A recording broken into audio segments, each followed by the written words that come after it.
star. 45-31. It was really never close. And after the game, watch the emotions coming through the screen right now. Commanders and Lions. Feels good. It's a real moment just for, Washington fan base, whole DMV. It's just an awesome feeling. I always believe that we could achieve more than what people give us credit for, but, you got to go out there, put in the work. You got to go out there, work daily, get better each and every day, and just put your head down and grind. And by the end of the time of the season, you look up and you might be in a position like this. When you lose these games, man, it's like the players,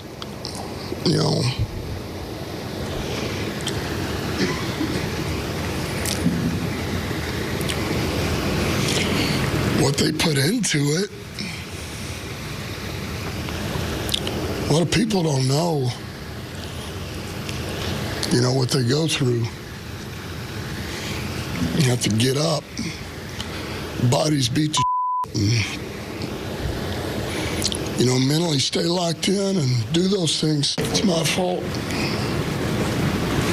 It's my fault. Max Crosby was with us on Friday, and he spoke wonderfully about how much he appreciates the way that Dan Campbell loves his players, and you could hear it in that final press conference after just a hell of a loss for the Detroit Lions. The Commanders come in and become just the third team in NFL history to have 13 or more losses the year before and find themselves playing in a conference championship game. Peter, a lot of this, most of this, has to do with just lightning in a bottle, having a rookie quarterback in Jayden Daniels and everything this team has been able to accomplish. He's awesome, and they have a new head coach, a new offensive coordinator, a new special teams coordinator, about 15 different veterans that signed as free agents that no one else wanted, and they just beat the #1 seed in their building, and they did so by going for it. We heard so much about how the Lions go for it on 4th down and that they've got their foot on the pedal. How about this? Second quarter, 4th and 3 from the Detroit 9. This didn't work out. And everyone at home is like, what are the Commanders doing? Guys, they knew this was going to be a shootout. They went for it on 4th down. It was a mistake. Brian Robinson didn't go in the right direction. It's supposed to be a flip back to Jayden. Didn't happen. That didn't mean they shied away. 3rd quarter, minute 47 left. 4th and 2 from the Detroit 16. Let's go for it. They do. Then it's 4th quarter, 8:24 left. Let's go for it. Then again, here it's Daniels to McLaurin on a huge 4th and 2. Let's go for it. They went for it. They didn't leave it there. And, of course, you get this one when they needed it most. And it's the 3rd and 5. And who are they throwing to? Bates, the fullback, on 3rd and 5. Who did very little in the passing game all season. They dialed up for him on a fullback corner route that sent the Lions packing. They went for it. They left it all out there. They didn't leave anything in the bag. That is a Dan Quinn football team. That is a football team that knows they're the 6th seed, and why not? Let's just go for it. I love that style of play. It doesn't fit every fan base, and it doesn't fit every team. But I don't think the Commanders know any different way. They're just in their first season as a group together. They have won now 7 games, 7 regular season and playoff games in the final 30 seconds. This wasn't one of them.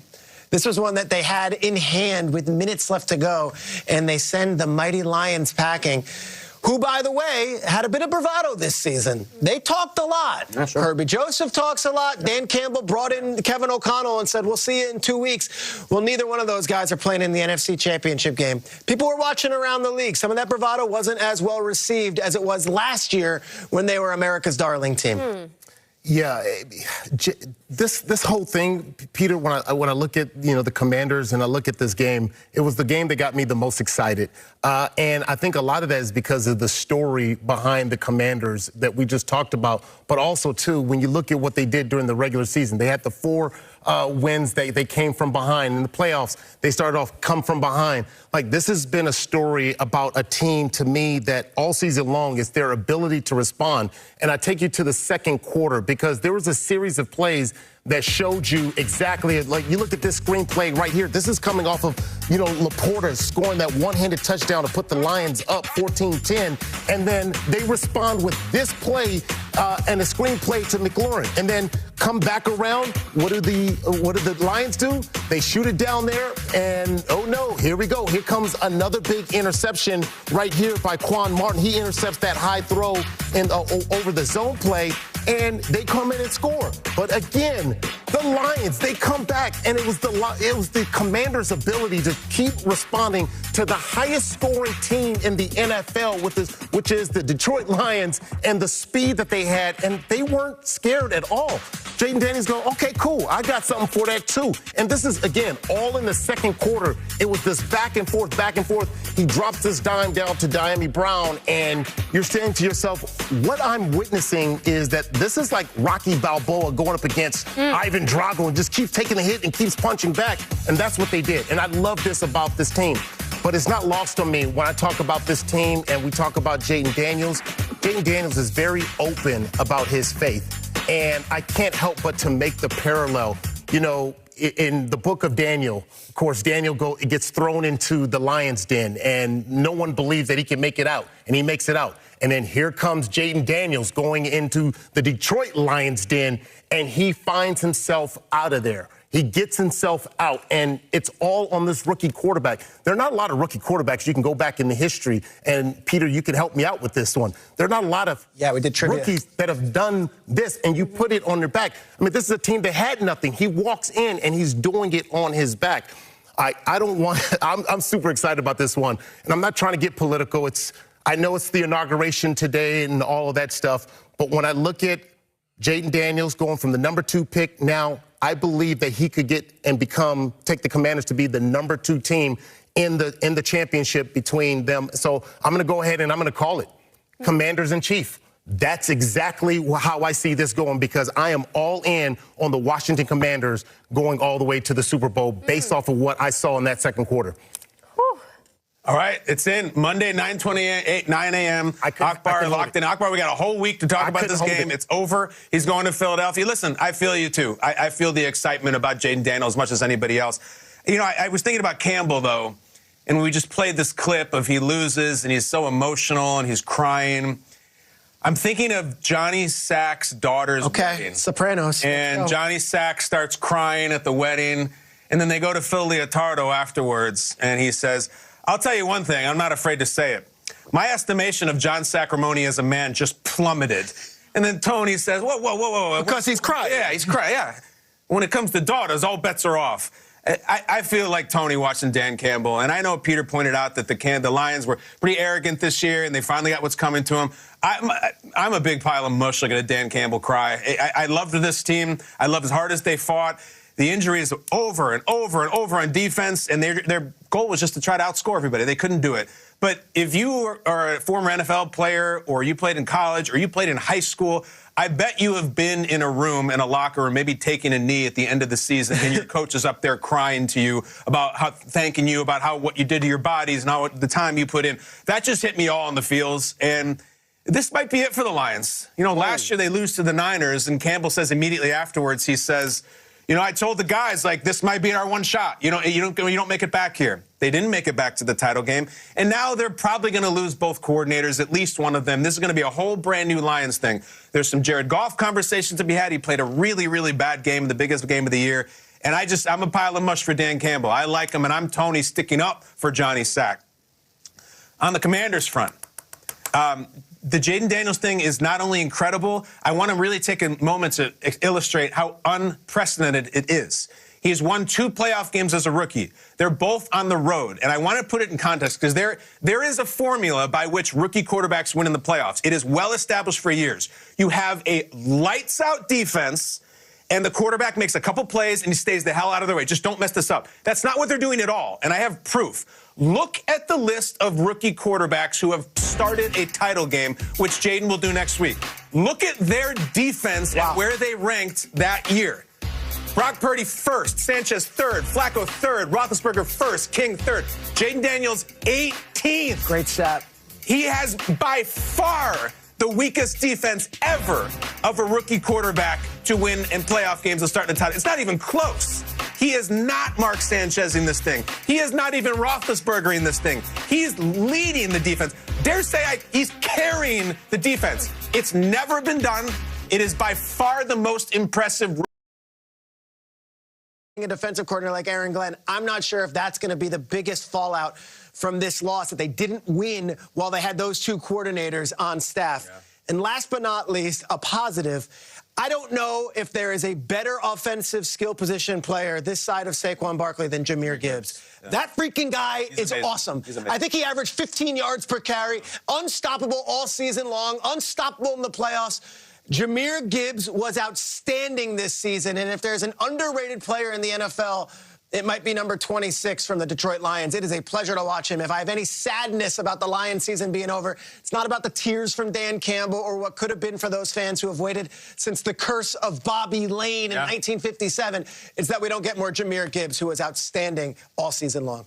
Peter is awesome. Way to empty the notebook on the Lions before we just take a beat from them for a couple of weeks. Don't think I didn't write down the fact that people around the league didn't appreciate the Lions' bravado. I want to unpack that with you in a couple of months from now, because that's something to look at. Commanders, we see you. We'll see you on Sunday against the Eagles. Bạn đã đến với kênh YouTube của mình. Video ngày hôm nay của mình sẽ là những video tô mò. Đây, những video tô mò của những sản phẩm con vật đây các bạn ạ. Đây là con chim cánh cụt này, mình tô rất chi là nhiều con vật. Ở đây con cá sấu này, nhiều lắm. Các bạn hãy cùng theo dõi mình tô những sản phẩm nha. Đây. Và để tô được sản phẩm của mình không thể nào thiếu được hộp săn mò. Đây là hộp săn mò của mình, thường dùng này. Nó phụ trợ cho mình tô mò sản phẩm. Và bây giờ các bạn cùng theo dõi mình tô mò nha. 그냥 GT를 또 많이 와.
Lặng im đến đây, người đơn đơn che để chết con tim. Vẫn đi đèn môi. Ngoài kia bao la thế giới, đi như mây người rơi em ơi.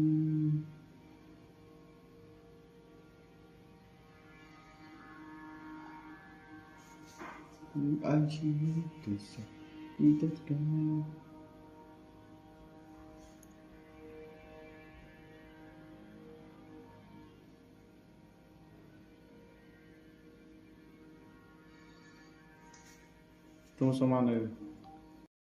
Xin chào tất cả các bạn đã đến với kênh YouTube của mình. Video ngày hôm nay của mình sẽ là những video tô mò. Đây.